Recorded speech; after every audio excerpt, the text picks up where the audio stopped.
You're about to wire $13,000 for a car that loses money before you turn the key. Or you risk $20,000 to control a $200,000 business for 20 days. One locks in a loss, the other defines it. Hope is not a strategy. It's a tax on people who refuse to do the math. Most investors don't lose money because they take big risks. They lose because they accept guaranteed ones that feel normal. A young executive I know financed a $13,000 car because it was affordable. 12 months later, it was worth barely $10,000. No income. No options, just a quiet $3,000 loss in his driveway. Now compare that with risking $20,000 to control a failing $200,000 restaurant for 20 days. Not buying it, not inheriting debt, controlling it temporarily, with a hard cap on loss. Picture two envelopes on a table. Envelope A, $13,000 for a car. You get convenience and status. You also get near certain depreciation. Envelope B, $20,000 for operational control of a distressed asset. If it fails, you lose $20,000. If it works, you unlock six-figure profit and a discounted acquisition. Here's the math once. At a 15% margin, $1 million in revenue equals $150,000 in operating profit before promotional costs. That's the baseline. Feel the difference. One decision drains you and feels safe. The other feels risky. But a loss is defined. Optionality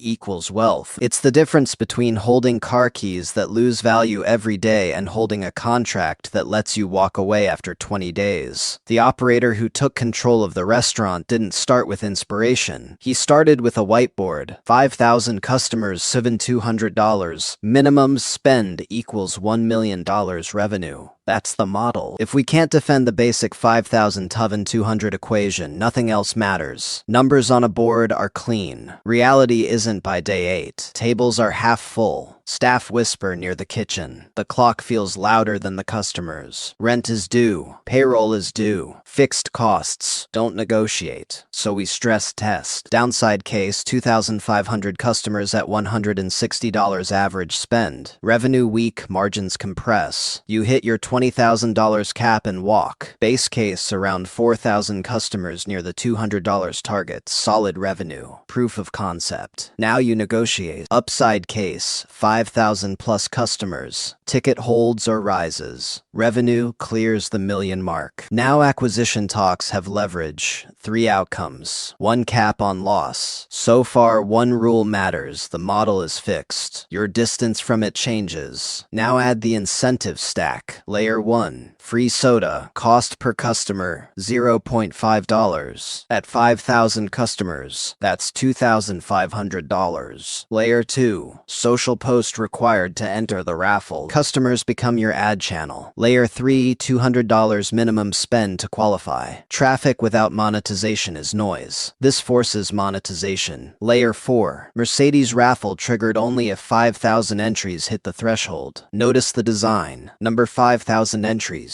No car awarded. A flashy prize pulls traffic because people overvalue small odds. That traffic matters only if average spend stays above $200. Let's anchor promotional costs. Mercedes about $100,000. Soda $2,500. Mismarketing and admin about $20,000. Total promotional drag roughly $122,500. Return to the math at 15% margin. $1 million revenue equals $150,000 operating profit before promotional costs. Subtract $122,500 and you still have room if volume holds. If the 5,200 model cracks, everything cracks with it. This is where operators get emotional. They celebrate traffic and ignore spend quality. Incentives can backfire. If bargain hunters show up, nurse the soda, split appetizers, and average spend drops to $120, the math collapses. 5,000 customers at $120 isn't the model. It's a warning. You didn't create demand. You subsidized it. Guardrails matter. If average spend slips well below the required threshold by midpoint, tighten or terminate. Protect the $20,000.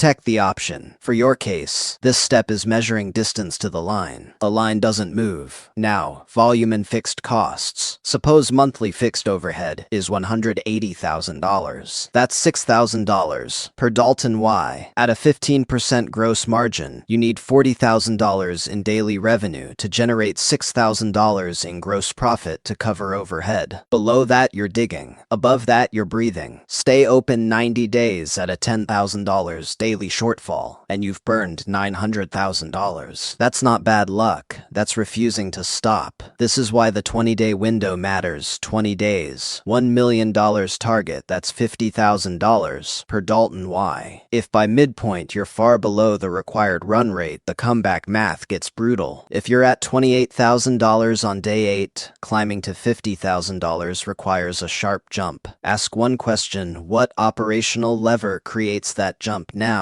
If you don't have one, you don't have a turnaround, you have hope. And hope is expensive. Downside: daily revenue too low, acquisition rejected, loss capped, base case run rate near viability, renegotiate price based on evidence. Upside: run rate clears target. Convert the option into ownership with data, not emotion. Same rule, different outcome because the position changed. Zoom out. Most people sign 5-year leases, renovate, hire full staff, then wait for demand. This operator rented the battlefield before buying the land. Immediate purchase path. Wire $200,000. If performance drops 30%, you face a $60,000 capital loss before operating bleed. You own the keys, you own the mistake. Option structure, risk $20,000. Test operations, test pricing, test demand. If it fails, walk. If it works, buy from strength. You don't risk the whole tree to see if it's rotten. Convert to ownership only if sustainable annual profit justifies the purchase price. If the numbers don't clear your required return, don't proceed. Discipline beats enthusiasm. Now psychology. The line outside the restaurant wasn't about food. Lottery bias. People overvalue a small shot at a luxury car. Status signaling. They post online to show participation. Scarcity. 5,000 entry threshold creates urgency. The crowd sees the Mercedes. The operator sees the spread between revenue and cost. If the base 5,000 to 200 model doesn't hold, none of this works. We don't need to redo the arithmetic. We need to protect the tripwire. That's what the threshold is. A tripwire. Cross it, proceed. Miss it, exit. No debate, no ego. Compare this to a car dealership running a weekend raffle for a $50,000 SUV. Why require a set number of test drives? Because they know their historical close rate. If conversion rate and gross profit per sale justify the prize, it runs. If not,